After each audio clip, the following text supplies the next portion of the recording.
semuanya sekolah minggu masih di rumah ya, karena COVID masih ada dan COVID hari ini masuk gelombang yang kedua.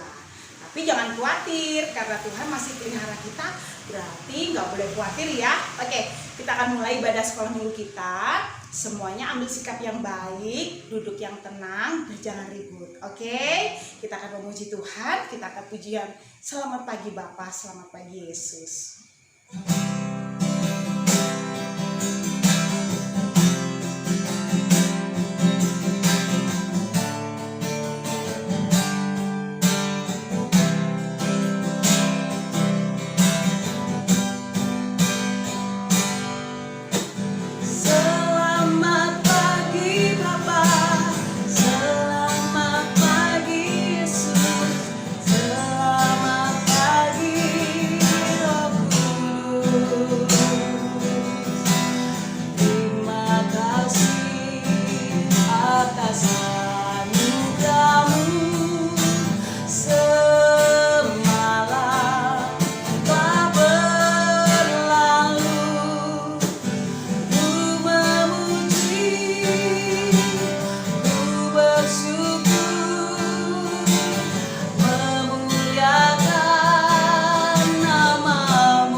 Memperhatikan kehidupan kami sampai hari ini. Kami sehat karena Tuhan yang peliharakan. Dan kami akan memuji Tuhan bentuk dari ucapan syukur kami karena Engkau baik. Terima kasih Tuhan Yesus. Memberkati ibadah sekolah minggu kami sampai dengan akhirnya. Kami bersuka cita di dalam Engkau. Haleluya. Amin. Adik-adik, kalau sekolah minggu di rumah biasanya gak seru ya, gak ada temennya ya. Gak ada teman senggol-senggol, gak ada teman ketawa. Tapi kita gak boleh sedih karena kita masih sehat, berarti harus terus bersemangat. Oke, kita memuji Tuhan. Kita mau katakan kasih Yesus itu lebih indah dari segalanya. Oke, siap memuji Tuhan.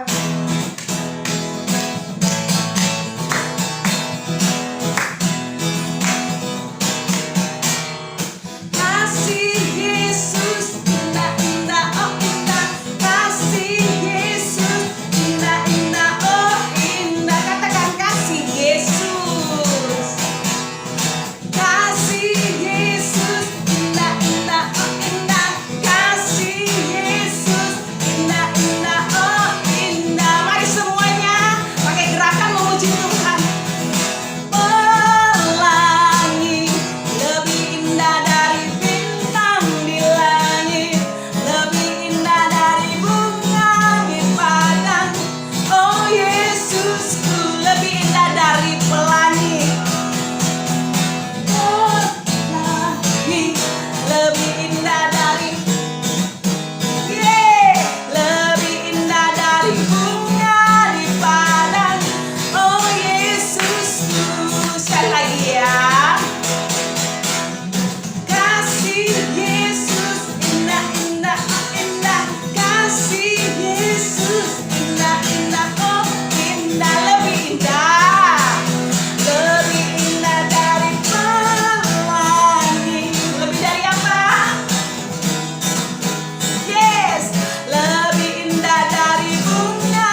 walaupun di rumah tetap semangat ya.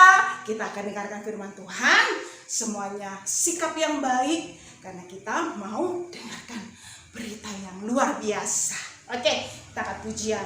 Firman Tuhan itu berita buat kita. Oke, semangat.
Apa kabar adik-adik yang di rumah? Pasti semua dalam keadaan sehat. Jaga selalu kesehatan ya. Nah, hari ini kita kembali lagi sekolah minggu. Dan hari ini Tante Yuni mau cerita tentang firman Tuhan. Tapi sebelumnya, yuk kita berdoa dulu untuk firman Tuhan yang mau kita dengar. Bapa di surga, kami sungguh menikmati berkat-Mu yang luar biasa hingga saat ini Tuhan, dan kami boleh lagi memuji dan memuliakan Engkau. Dan saatnya Bapa, kami mau dengar firman-Mu. Mari Engkau memberkati setiap hati kami agar kami boleh dapat mengerti dan memahami akan cerita firman Tuhan. Terima kasih Bapa, berfirman Engkau bagi kami dan kami akan siap untuk dengar firman-Mu. Di dalam nama Yesus kami berdoa, haleluya, amin.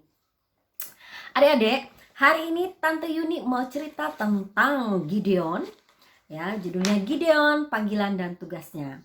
Yang menjadi bahan cerita kita adalah di dalam Hakim-Hakim 6.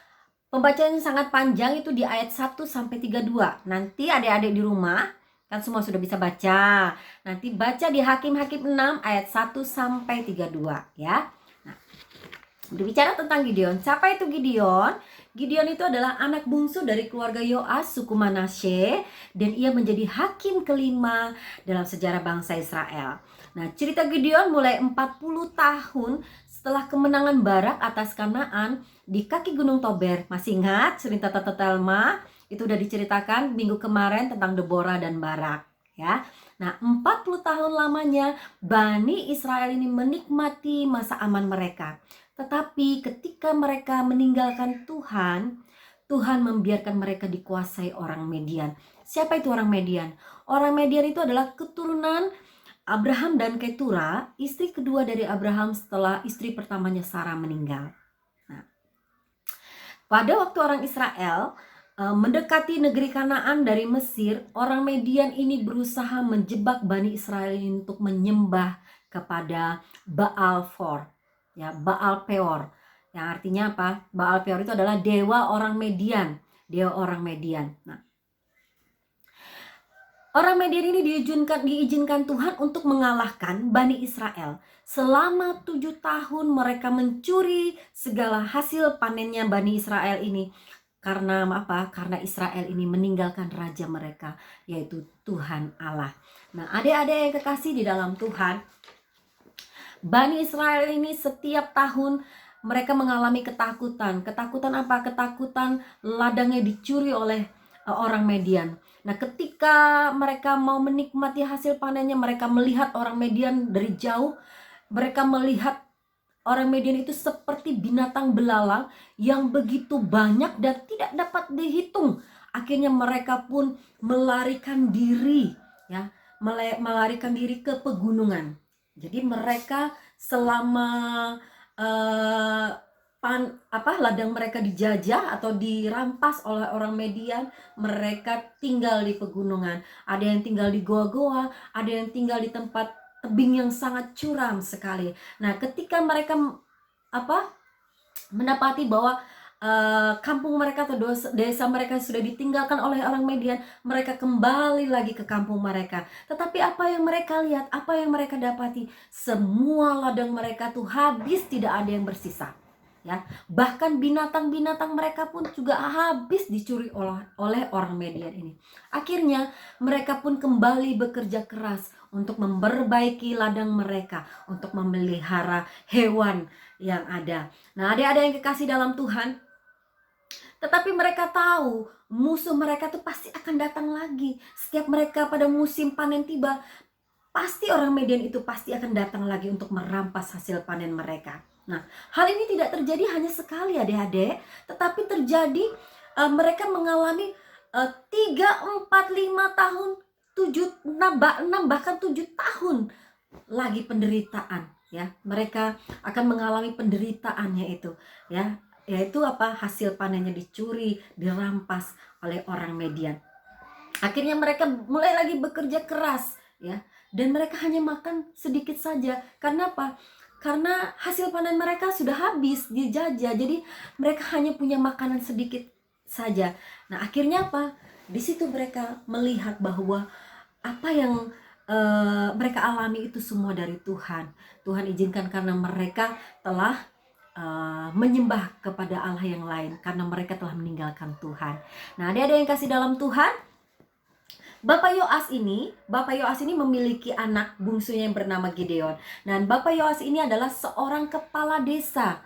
Dan Bapak Yoas ini dia mendirikan patung Asyera, yaitu patung Asyera yang disebut dewa kesuburan bagi bangsa itu.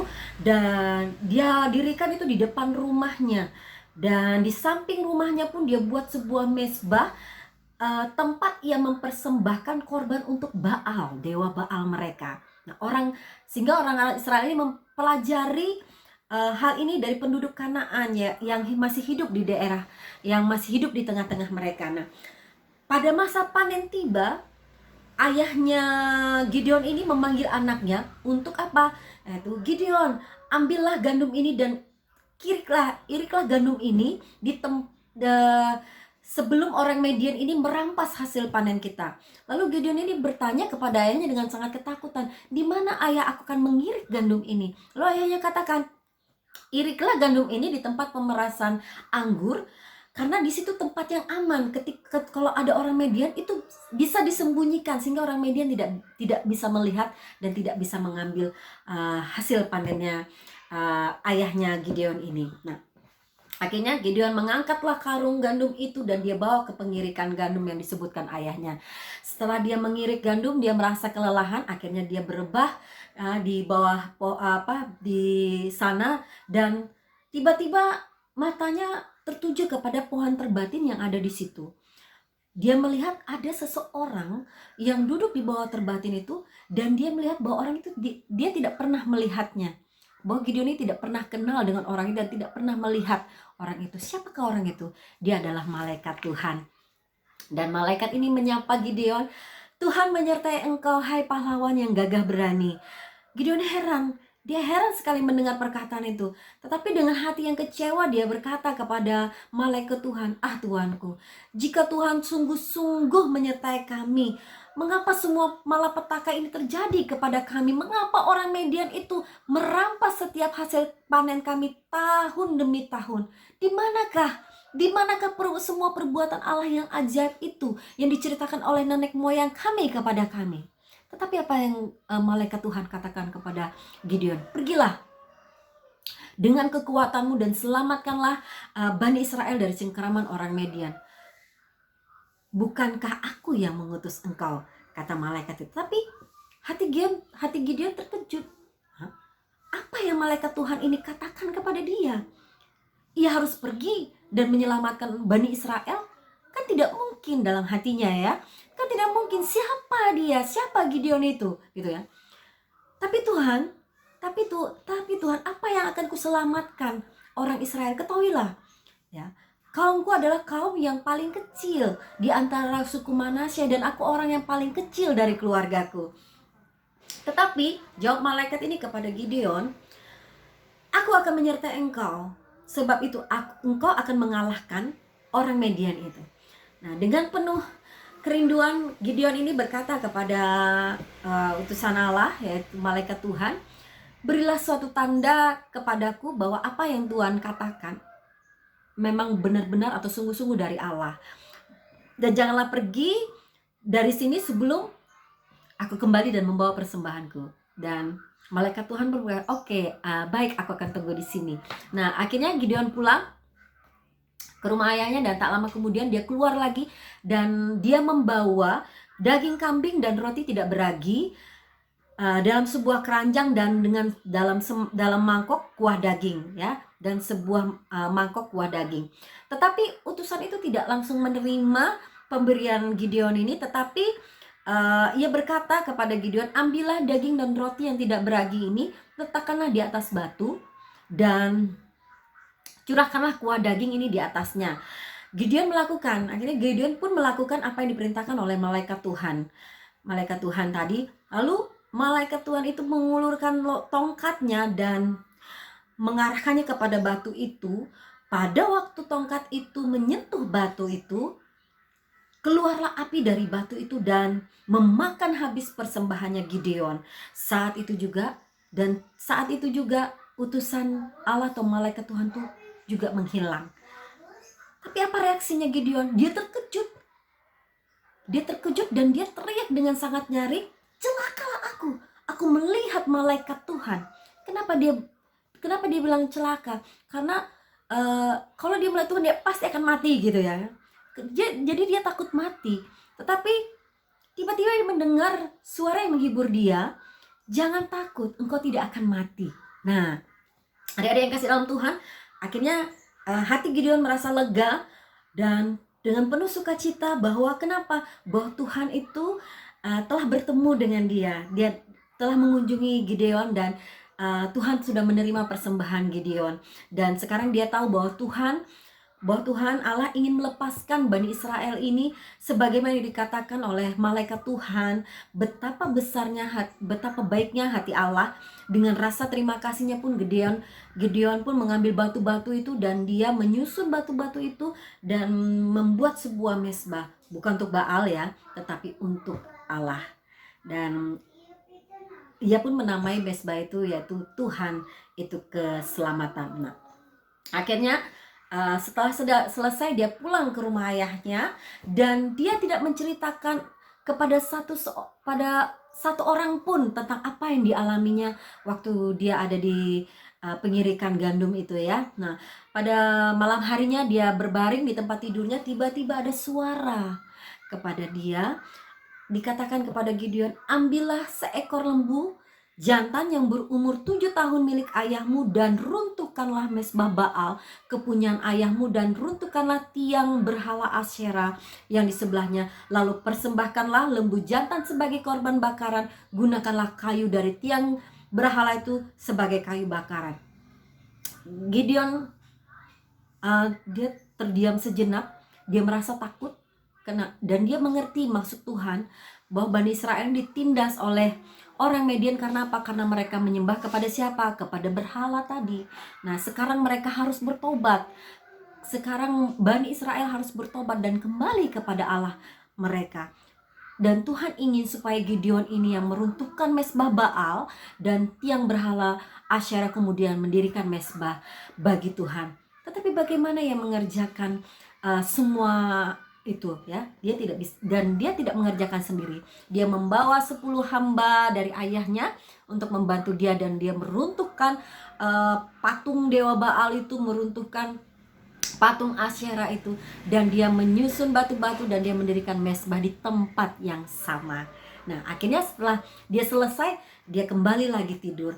Tapi tidurnya juga tidak tenang karena takut besok paginya akan seperti apa. Kalau ayahnya tahu, dia pasti akan dibunuh oleh ayahnya. Bukan hanya ayahnya, tapi orang-orang yang ada di sekitarnya, karena mereka semua pada menyembah kepada berhala. Nah itu, jadi tidurnya pun juga tidak tenang. Akhirnya besok pagi, apa yang terjadi?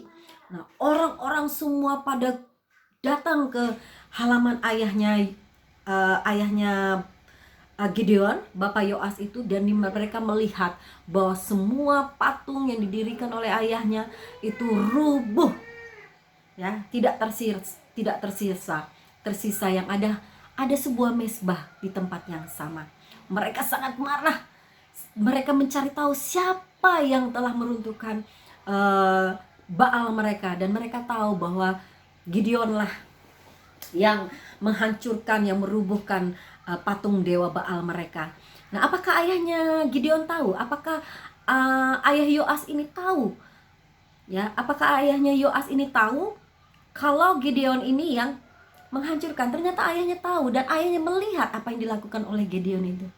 Dan ayahnya tidak marah kepada Gideon. Kenapa? Karena ayahnya ingat akan perkataan Nabi yang telah disampaikan, memperingatkan kepada orang Israel tentang penyembahan berhala, dan dia setuju dengan apa yang dilakukan oleh Gideon. Akhirnya ayah Yoas ini berkata kepada orang-orang yang ada di situ, yang tadinya ingin menyuruh bahwa ayahnya ini untuk menyuruh Gideon itu keluar, dan mereka mau membunuh Gideon itu. Tapi apa yang dikatakan oleh ayah Yoas ini kepada orang-orang yang ada di situ? Apakah kamu mau menolong Baal? Apakah kamu berusaha untuk menyelamatkannya? Jika Baal itu Allah, ia dapat membela dirinya saat mesbahnya diruntuhkan orang. Ya, kalau dia itu Tuhan, kalau dia itu orang hebat, dia pasti dapat menghalau si Gideon ini ya, untuk meruntuhkan dewa mereka. Tetapi apa yang terjadi? Toh tidak ada, gitu kan. Nah, di situ akhirnya pikiran mereka pun juga mulai bingung. Ternyata hal itu juga benar. Hal itu benar juga ya, gitu kan. Nah, biarlah, kata ayahnya, biarlah Baal sendiri yang melawan Gideon. Akhirnya mulai saat itulah Gideon dinamakan Yerobaal, yang artinya biarlah Baal yang berjuang dengan dia. Biarlah Baal berjuang dengan dia. Nah, tetapi Baal tidak berbuat apa-apa. Nah, kenapa Baal itu yang mereka sembah? Karena dewa Baal itu hanya sebuah patung yang dibuat oleh manusia, ya kan? Sebuah patung yang dibuat oleh manusia yang tidak dapat bergerak, ya. Benda mati yang dibuat dari batu atau dari kayu, bahkan ada yang dari emas. Nah, itu yang mereka sembah. Nah, bukan Tuhan yang sudah menciptakan mereka, gitu loh. Nah, itu yang mereka sembah. Nah, adik-adik yang kasih dalam Tuhan, nah itu yang Tuhan izinkan terjadi kepada Bani Israel ini. Karena apa? Karena mereka meninggalkan Tuhan, karena meninggalkan Allah mereka. Ya, Allah izinkan itu terjadi kepada Bani Israel ini supaya apa? Nah, di sini ia mengirim nabi yang menyampaikan firman Tuhan, yang dikatakan nabi kepada Bani Israel. Demikianlah yang Tuhan Allah umat Israel katakan, Aku telah menuntun kamu keluar dari tanah Mesir, keluar dari tempat perbudakan. Aku telah membawa kamu ke negeri Kanaan yang indah ini. Aku menolongmu menghalau orang yang menyiksa kamu dan memberikan tanah ini kepadamu. Aku berfirman kepadamu, Akulah Tuhan Allahmu. Janganlah kamu menyembah orang-orang yang tinggal di negeri ini, tetapi kamu tidak mendengarkan firman-Ku. Sekarang orang Israel tahu mengapa Tuhan murka atas mereka dan membiarkan orang Median mencuri hasil panen mereka tahun demi tahun. Ya, karena Tuhan tidak ingin diduakan. Benar? Karena Tuhan tidak ingin diduakan. Tuhan cemburu. Tuhan sakit hati. Kenapa mereka menyembah kepada dewa? Ya, kenapa tidak menyembah kepada Tuhan, kepada Allah yang benar? Tetapi apakah Tuhan tetap mengasihi mereka? Tetap. Tuhan tetap mengasihi orang-orang ini. Tuhan tetap mengasihi Bani Israel. Dan mereka tetap adalah umat pilihan Allah. Nah, adik-adik, jadi Tuhan inginkan jangan kita menyembah kepada yang lain. Kalau kita mengalami kesusahan, datanglah kepada Tuhan. Cari pertolongan kepada Tuhan, bukan pertolongan kepada yang lain. Itu yang Tuhan mau, ya. Kalau pertolongan yang lain itu tidak akan membantu. Tetapi penolong yang sejati adalah Tuhan Yesus kita, Allah yang hidup yang kita sembah, ya. Nah, adik-adik yang kasih dalam Tuhan, itulah cerita firman Tuhan kenapa orang Israel ini orang Median ini Tuhan izinkan untuk merampas hasil panen atau ladang orang Israel, karena orang Israel ini telah menyembah kepada berhala, bukan kepada Tuhan. Karena mereka meninggalkan Tuhan yang dulunya mereka sembah, tetapi justru mereka menyembah kepada berhala. Nah, apa yang dikatakan Nabi Allah kepada orang Israel saat mereka berseru meminta pertolongan? Ia mengingatkan mereka nih, ia mengingatkan kepada bangsa Israel ini hal yang baik yang Tuhan lakukan bagi mereka, tetapi ia juga menunjukkan bahwa penyembahan berhala itu yang mereka lakukan yang telah membawa mereka ke dalam masalah yang besar, ya, yaitu mengalami penderitaan selama 7 tahun itu, ya. Nah, siapa yang berbicara kepada Gideon pada waktu ia mengirim gandum? Yaitu seorang malaikat Tuhan yang mengutus Gideon ini, ya. Dan apa yang dilakukan Gideon? Ia meruntuhkan semua patung dewa Baal, yaitu yang diperintahkan oleh Tuhan, dan dia lakukan itu.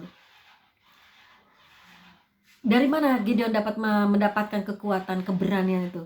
Dia mendapatkan kekuatan dari Tuhan, karena dia tahu bahwa Tuhan akan menolong dia, ya. Jadi kekuatan kita, penolong kita satu-satunya adalah Tuhan Yesus, bukan yang lain.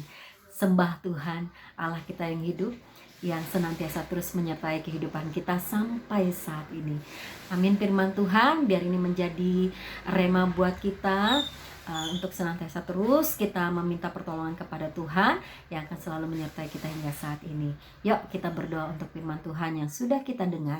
Terima kasih untuk kebenaran firman-Mu Bapa. Kami sudah mendengar, biar inilah menjadi rema bagi kami, bahwa Engkaulah satu-satunya penolong bagi kami. Tidak ada Allah yang lain, tetapi Engkaulah Allah kami satu-satunya yang menjadi penolong atas kehidupan kami, yang senantiasa terus memberkati kehidupan kami hingga saat ini. Terima kasih untuk kebenaran firman-Mu. Terima kasih untuk ibadah sekolah minggu kami pada hari ini. Terima kasih Bapa, kami akhiri ibadah sekolah minggu kami hari ini di dalam nama Yesus. Kami berdoa dan bersyukur. Haleluya, amin. Shalom adik-adik, Tuhan Yesus memberkati.